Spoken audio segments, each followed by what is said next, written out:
ನಮಸ್ಕಾರ ಗುರುಗಳೇ. ನಾರಾಯಣಂ ನಿಖಿಲಪೂರ್ಣಗುಣೈಕದೇಹಂ ನಿರ್ದೋಷಮಪ್ಯದಮಪ್ಯಖಿಲೈಸ್ವಾಕ್ಯೈಃ ಅಸ್ಯೋದ್ಭವಾದಿದಮಶೇಷವಿಶೇಷತೋऽಪಿ ವಂದ್ಯಂ ಸದಾ ಪ್ರಿಯತಂ ವಸನ್ನಮಾಮಿ. ಕೃಷ್ಣಾಯ ವಾಸುದೇವಾಯ ಹರಯೇ ಪರಮಾತ್ಮನೇ ಪ್ರಣತಃ ಕ್ಲೇಶನಾಶಾಯ ಗೋವಿಂದಾಯ ನಮೋ ನಮಃ. ಅಭ್ರಮಂ ಭಂಗರಹಿತಂ ಅಜಡಂ ವಿಮಲಂ ಸದಾ ಆನಂದತೀರ್ಥಮತುಳಂ ಭಜೇ ತಾಪತ್ರಯಾಪಹಂ. पृथ्वीमण्डलमध्यस्थाः पूर्णबोधमतानुगाः वैष्णवाः विष्णुहृदयाः तान् नमस्ये गुरून् मम. तपस्वाध्याय शुश्रूषा कृष्णपूजा रतं मुनिं विश्वेशम् इष्टदं वन्दे परिव्राट् चक्रवर्तिनं. श्रीगुरुभ्यो नमः. हरिः ओम्.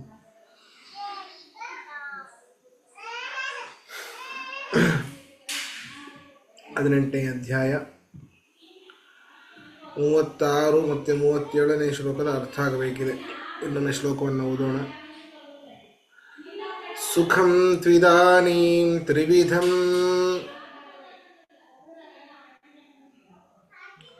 ಶೃಣು ಮೇ ಭರತರ್ಷಭ.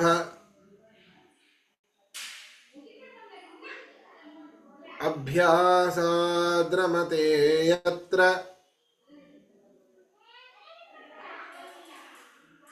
ದುಃಖಾಂತಂ ಚ ನಿಗಚ್ಚತಿ. ಯತ್ತದಗ್ರೇ ವಿಷಮಿವ ಪರಿಣಾಮೇ ಮೃತೋಪಮಂ.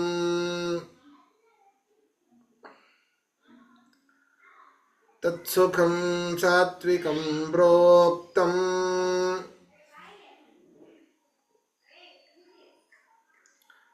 ಆತ್ಮಬುದ್ಧಿಪ್ರಸಾದಜಂ.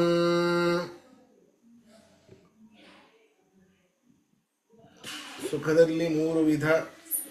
ಆ ಸಾತ್ವಿಕದ ಸುಖದ ಲಕ್ಷಣವನ್ನು ಕೃಷ್ಣ ಹೇಳ್ತಾ ಇದ್ದಾನೆ 36, 37ರಲ್ಲಿ. ಅರ್ಥ ಬರ್ಕೊಳ್ಳಿ.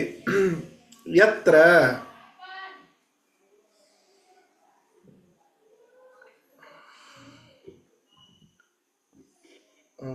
ಒಂದೇ ನಿಮಿಷ.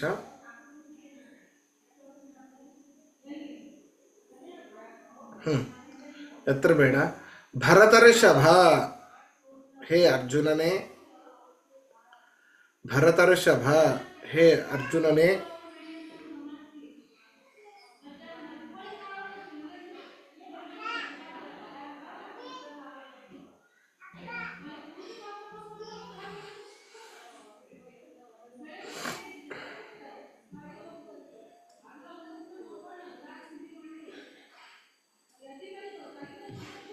ಹೇ ಭರತರ್ಷಭ, ಎಲೈ ಅರ್ಜುನನೇ.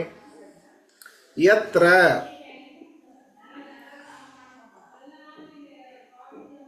ಯಾವ ಸುಖದಲ್ಲಿ,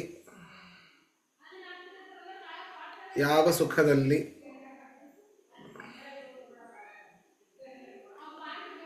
ಅಭ್ಯಾಸಾದ್ರಮತೆ, ಅಭ್ಯಾಸಾದ್ರಮತೆ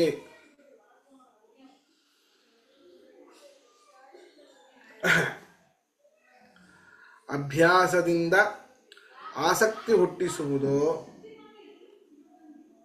ಅಭ್ಯಾಸದಿಂದ ಆಸಕ್ತಿ ಹುಟ್ಟಿಸುವುದು.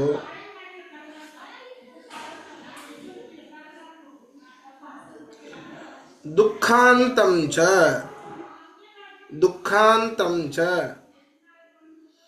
ದುಃಖವನ್ನು ಕೊನೆಗಾಣಿಸುತ್ತದೋ. ದುಃಖಾಂತಂಚ ದುಃಖಾಂತವನ್ನು ಅಥವಾ ದುಃಖವನ್ನು, ಕ್ಷಮಿಸ್ರಿ, ದುಃಖವನ್ನು ಕೊನೆಗಾಣಿಸುತ್ತದೋ. ದುಃಖಾಂತಂಚ ದುಃಖವನ್ನು ಕೊನೆಗಾಣಿಸುತ್ತದೋ.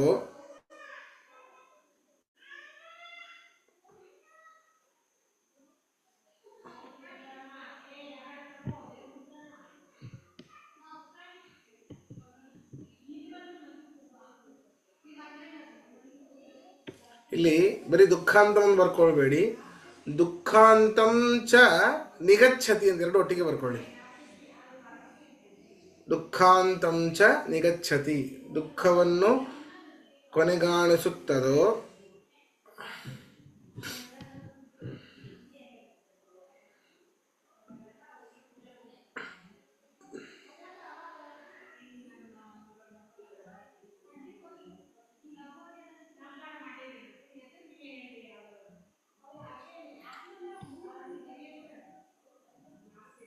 ಸುಖಂ ತು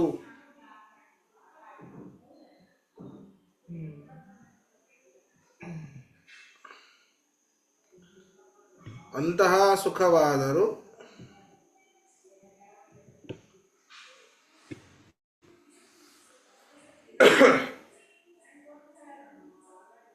ತ್ರಿವಿಧಂ ಮೂರು ರೀತಿ ಆದದ್ದು.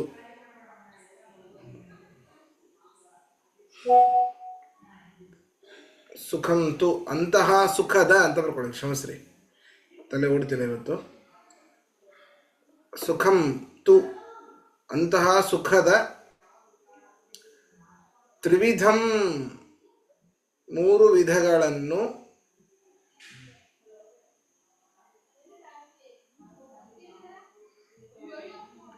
ಇದಾನೀಂ ಈಗ, ಇದಾನೀಂ ಈಗ,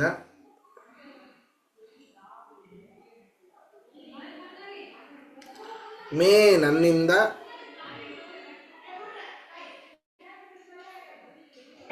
ಮೇ ನನ್ನಿಂದ, ಶೃಣು ಕೇಳು, ಶೃಣು ಕೇಳು.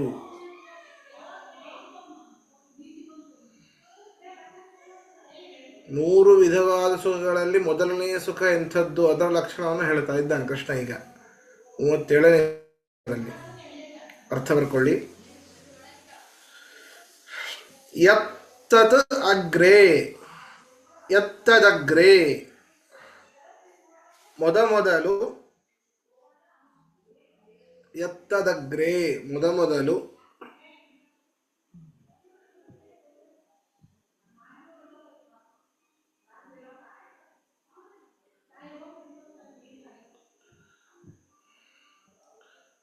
ವಿಷಮಿವ ವಿಷದಂತಿರುವುದೋ,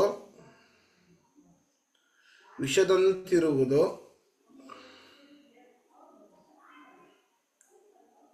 ಪರಿಣಾಮೇ ಕೊನೆಯಲ್ಲಿ,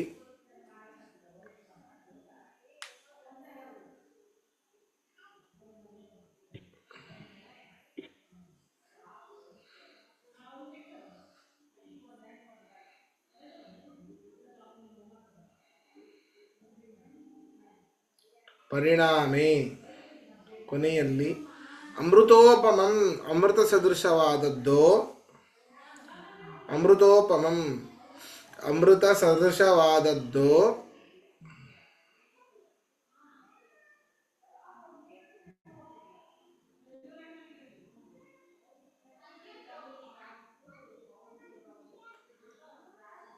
ಆತ್ಮಬುದ್ಧಿ ಪ್ರಸಾದಜಂ,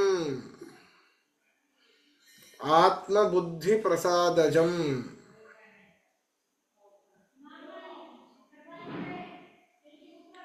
ವಿಷ್ಣುವಿನ ಅನುಗ್ರಹದಿಂದ ಹುಟ್ಟಿದ್ದೋ, ವಿಷ್ಣುವಿನ ಅನುಗ್ರಹದಿಂದ ಹುಟ್ಟಿದ್ದೋ,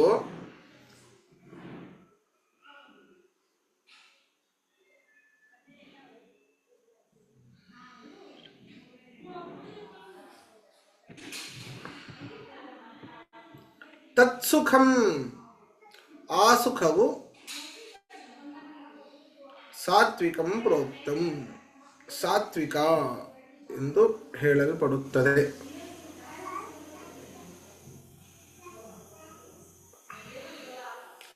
ಸಾತ್ವಿಕ ಎಂದು ಹೇಳಲ್ಪಡುತ್ತದೆ.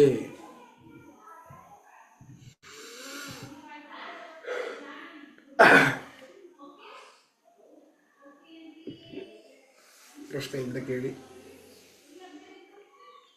ಮುಂದೆ ಹೋಗೋಣ.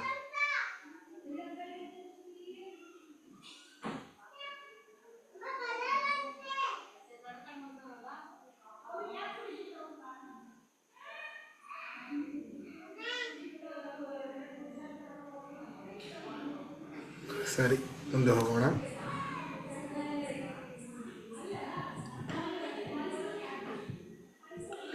ವಿಷಯೇಂದ್ರಿಯ ಸಂಯೋಗಾತ್ ಯತ್ತದಗ್ರೇ ಮೃತೋಪಮಂ ಪರಿಣಾಮೇ ವಿಷಮಿವ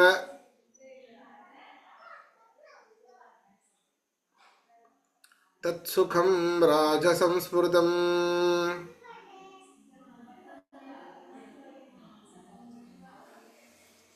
ಏನು ವಿಷಯೇಂದ್ರಿಯ ಸಂಯೋಗ, ಆ ಪ್ರಸಿದ್ಧವಾದ ಎರಡನೇ ಸುಖ ಅಂತ ಏನಿದೆ ಅದು ವಿಷಯ ಪದಾರ್ಥಗಳಿಗೂ ಇಂದ್ರಿಯಗಳಿಗೂ ಆಗುವ ಒಂದು ಸಂಬಂಧದಿಂದ ಹುಟ್ಟಿದ್ದು. ಹಿಂದಿನ ಒಂದು ಸುಖ ಏನಿತ್ತು ವಿಷಯ ಪದಾರ್ಥಗಳಿಂದ ದೂರವಾದ ಇಂದ್ರಿಯಗಳಿಂದ ಹುಟ್ಟಿರುವಂಥದ್ದು. ಇದು ಹಾಗಲ್ಲ, ವಿಷಯ ಪದಾರ್ಥಗಳಿಗೂ ಇಂದ್ರಿಯಗಳಿಗೂ ಆಗುವ ಸಂಬಂಧದಿಂದ ಹುಟ್ಟಿರುವಂಥದ್ದು. ಮೊಟ್ಟ ಮೊದಲಿಗೆ ಅಮೃತಕ್ಕೆ ಸದೃಶವಾದದ್ದು. ಅಗ್ರೇ ಅಮೃತೋಪಮಂ, ಮೊಟ್ಟ ಮೊದಲಿಗೆ ಅಮೃತ, ಅದ್ಭುತವಾದ ಸುಖ ಅಂತ ಅನಿಸ್ತದೆ. ಆಹಾ, ಇದಕ್ಕಿಂತ ಮಿಗಿಲಾದದ್ದು ಯಾವುದೂ ಇಲ್ಲ ಅಂತ. ಪರಿಣಾಮೇ ವಿಷಮಿವ, ಕೊನೆಯ ಕಾಲದಲ್ಲಿ ವಿಷದ ಹಾಗೆ ಪರಿಣಾಮ ಹೊಂದದ್ದು.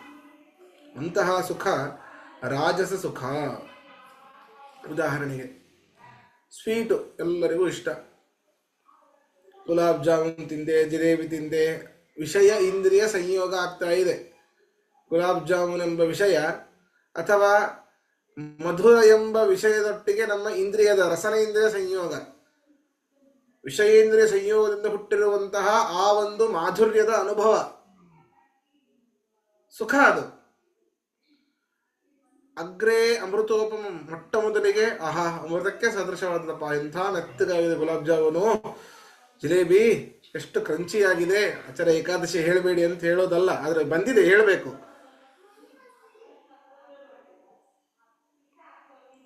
ಅದ್ಭುತವಾದ, ಮೊಟ್ಟ ಮೊದಲಿಗೆ ಬಹಳ ಬಹಳ ಅದ್ಭುತವಾಗಿರ್ತದೆ, ಅಮೃತಕ್ಕೆ ಸದೃಶವಾದದ್ದು, ಏನು ತಿಂದ್ರೂ ಆಗೋದಿಲ್ಲ ಅಂತ. ಹರೆಯದ ವಯಸ್ಸಿರ್ತದೆ, ಹರೆಯದಲ್ಲೂ ತಿನ್ನೋದು. ಸ್ವಲ್ಪ 30 ದಾಡ್ತು, ಸ್ವಲ್ಪ ಕಡಿಮೆ ಮಾಡಬೇಕ್ರಿ, ಇನ್ನೂ ಹಾಗೇ ತಿಂತೇವೆ ಅಂತಂದ್ರೆ ಪರಿಣಾಮೇ ವಿಷಮಿವ, ರಾಯರು ಬಂದರು ಮಾವನ ಮನೆಗೆ ಅಂತ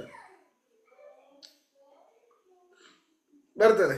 ಶುಗರ್, ತಗೊಳ್ಳಿ ಗುಳಿಗೆಯನ್ನು, ಮಾತ್ರೆಯನ್ನು ತಗೊಳ್ರಿ ಅಂತ ಬರೆದು ಕೊಡ್ತಾರೆ.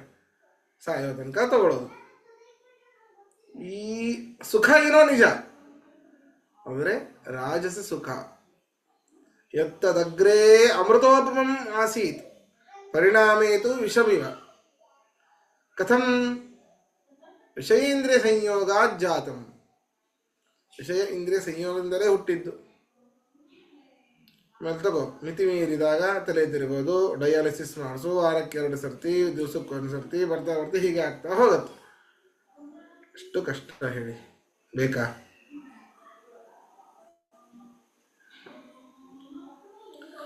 ತಿನ್ನೋದು ಮುಖ್ಯ ಅಲ್ಲ, ತಿಂದಿದ್ದನ್ನ ದಕ್ಕಿಸ್ಕೊಳ್ಳೋದು ಮುಖ್ಯ. ತಿಂದು ಸುಮ್ಮನೆ ಕೂತ್ರೆ ಇವೆಲ್ಲ ಬರೋದು. ರೈತನು ಹೊಲದಲ್ಲಿ ಬೇಕಾದಷ್ಟು ಕೆಲಸ ಮಾಡ್ತಾನೆ, ಅವನು ಬೇಕಾದ ಹಾಗೆ ಸಿಹಿಯನ್ನು ತಿಂತಾನೆ, ಆದರೆ ಮೈ ಮುರಿದು ದಣಿವಾಗುವ ಹಾಗೆ ಕೆಲಸ ಮಾಡ್ತಾನೆ, ಕ್ಯಾಲರೀಸ್ ಬರ್ನ್ ಮಾಡ್ತಾನೆ. ನಾವ ಇರೋ ಏನು ತಿನ್ನೋದು ಬೇಡ, ಇರೋ ಕ್ಯಾಲರೀಸನ್ನೇ ಬರ್ನ್ ಮಾಡೋದಿಲ್ಲ, ಅದ್ರ ಮೇಲೆ ಎಕ್ಸ್ಟ್ರಾ ಕ್ಯಾಲರೀಸ್ ನಾವು ಆ್ಯಡ್ ಮಾಡ್ತೀವಿ. ಇನ್ನೇನಾಗೋದು? ಸ್ವಲ್ಪ ನಾವೆಲ್ಲ ಅದೇ ಗೇಟ್ ಹೊರಗೆ ಹೋದ್ವಿ ಅಂತಾರೆ ಗಾಡಿ ಮೇಲೆ ಕೊಡೋದು, ವಾಹನ ರೆಡಿ ಇರ್ತದೆ, ಸಣ್ಣ ಪಕ್ಕದಲ್ಲೇ ಅಂಗಡಿ ಇರ್ತದೆ, ಹೋಗೋದೇ ಇಲ್ಲ ವಾಕಿಂಗು, ತೊಗೊಂಬಂದ್ರೆ ಗಾಡಿಯಲ್ಲೇ ಹೋಗೋದು.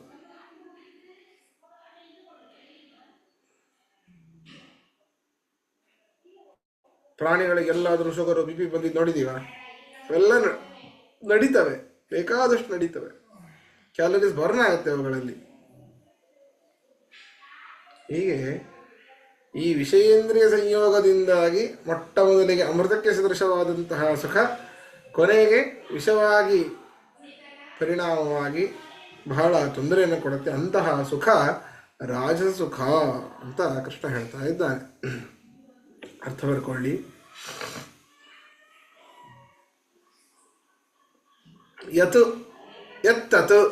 ಎತ್ತತ್ ಯಾವ ಸುಖವು ವಿಷಯೇಂದ್ರಿಯ ಸಂಯೋಗಾತ್, ವಿಷಯ ಪದಾರ್ಥಗಳಿಗೂ ಇಂದ್ರಿಯಗಳಿಗೂ ಆಗುವ ಸಂಬಂಧದಿಂದ ಹುಟ್ಟಿದ್ದು, ವಿಷಯ ಪದಾರ್ಥಗಳಿಗೂ ಇಂದ್ರಿಯಗಳಿಗೂ ಆಗುವ ಸಂಬಂಧದಿಂದ ಹುಟ್ಟಿದ್ದು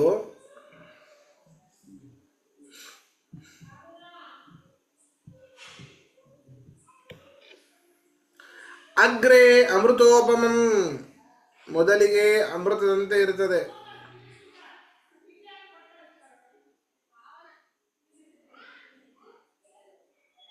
ಅಗ್ರೆ ಅಮೃತೋಪಮಂ, ಮೊದಲಿಗೆ ಅಮೃತದಂತಿದ್ದು ಪರಿಣಾಮೇ ವಿಷಮಿವ, ಕೊನೆಗೆ ವಿಷದಂತಾಗುವುದು. ಪರಿಣಾಮೇ ವಿಷಮಿವ, ಕೊನೆಗೆ ವಿಷದಂತಾಗುವುದು.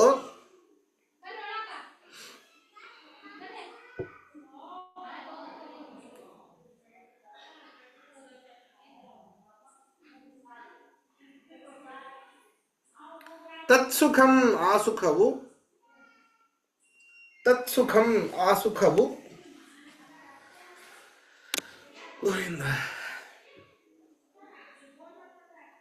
ರಾಜಸಂಸ್ಮೃತಂ, ರಾಜಸವು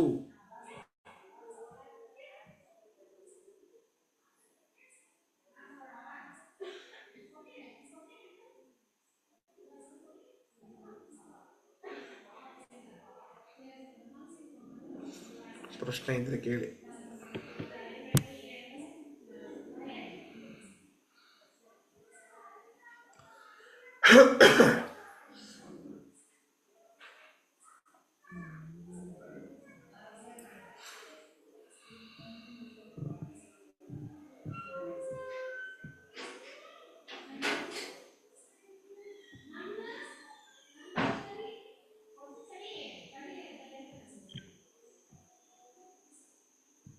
ಸರಿ, ಮುಂದೆ ಹೋಗೋಣ. ಯದಗ್ರೇ ಚಾನುಬಂಧೇ ಚ ಸುಖಂ ಮೋಹನಮಾತ್ಮನಃ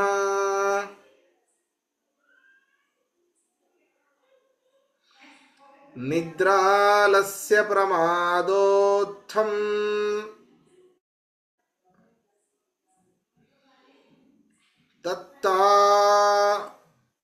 ತತ್ತಾಮಸಮುದಾಹೃತಂ.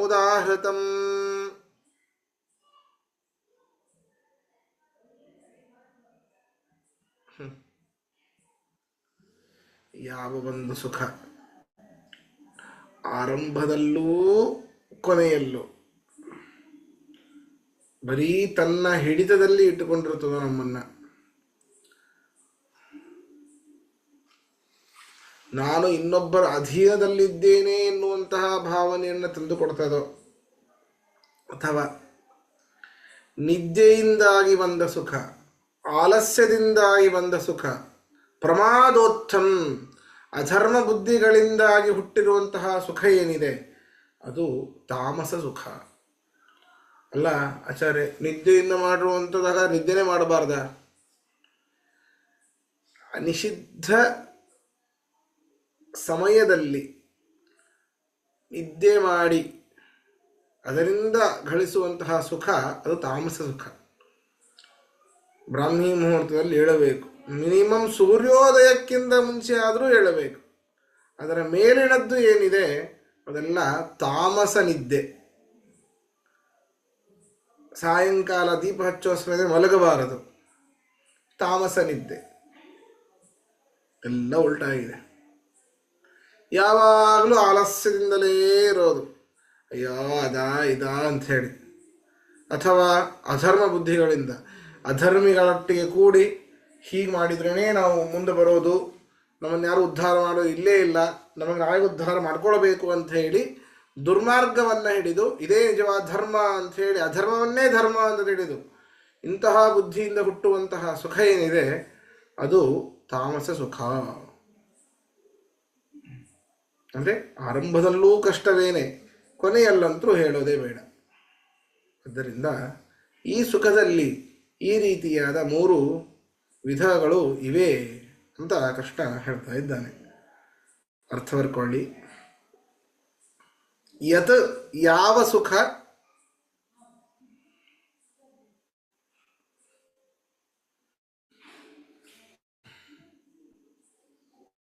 ಯತ್ ಯಾವ ಸುಖವು, ಅಗ್ರೇ ಚ ಅನುಬಂಧೇ ಚ,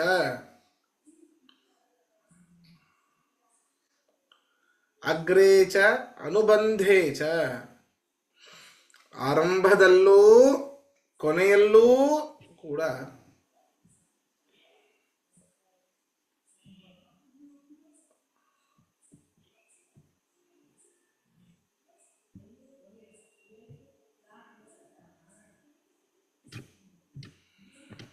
ಆರಂಭದಲ್ಲೂ ಕೊನೆಯಲ್ಲೂ ಕೂಡ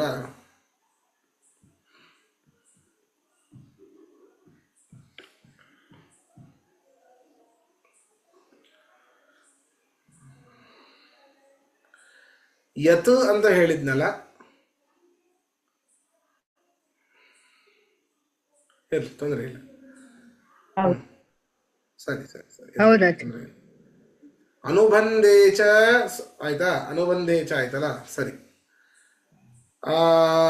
ಆತ್ಮನಃ ಮೋಹನಂ, ಆತ್ಮನಃ ಮೋಹನಂ,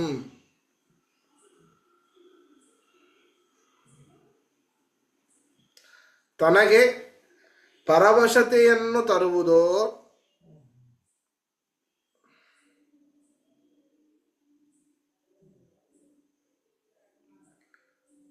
ತನಗೆ ಪರವಶತೆಯನ್ನು ಅಂದರೆ ಇನ್ನೊಬ್ಬರ ಅಧೀನತೆಯನ್ನು ತರುವುದೋ,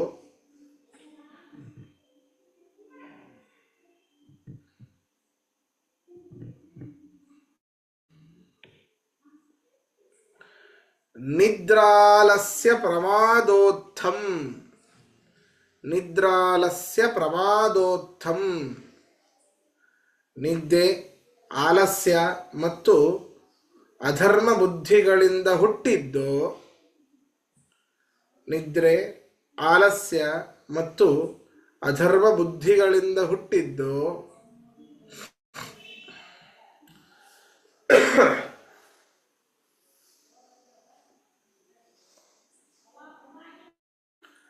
ತತ್ ಆ ಸುಖವು, ತತ್ ಆ ಸುಖವು ತಾಮಸಂ ಉದಾಹೃತಂ, ತಾಮಸಂ ಉದಾಹೃತಂ, ತಾಮಸವೆಂದು ಎನಿಸಿದೆ.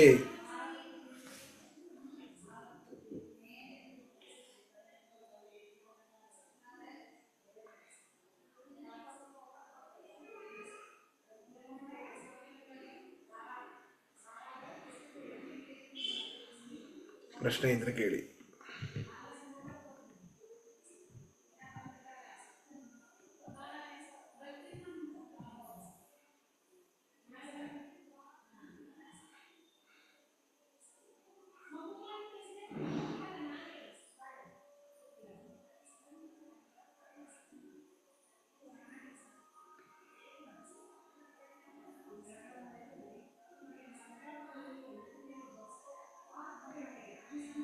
ಸರಿ, ಹಾಗಾದರೆ ಇವತ್ತಿನ ಪಾಠ ಮುಗಿಸೋಣ. ಆಮೇಲೆ ನಾಳೆ ಸ್ವಲ್ಪ ದಯವಿಟ್ಟು, ನಾಳೆ ಒಂದು ದಿನ ಮತ್ತೆ ನನಗೆ ಬೇರೆ ಕ್ಲಾಸ್ ಇದೆ, ಬೇರೆ ಕಡೆ ಹೋಗೋದಿದೆ.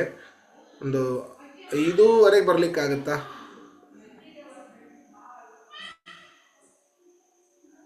ಮತ್ತೆ ನಾಡಿದ್ದು ಪಾಠ ಇಲ್ಲ.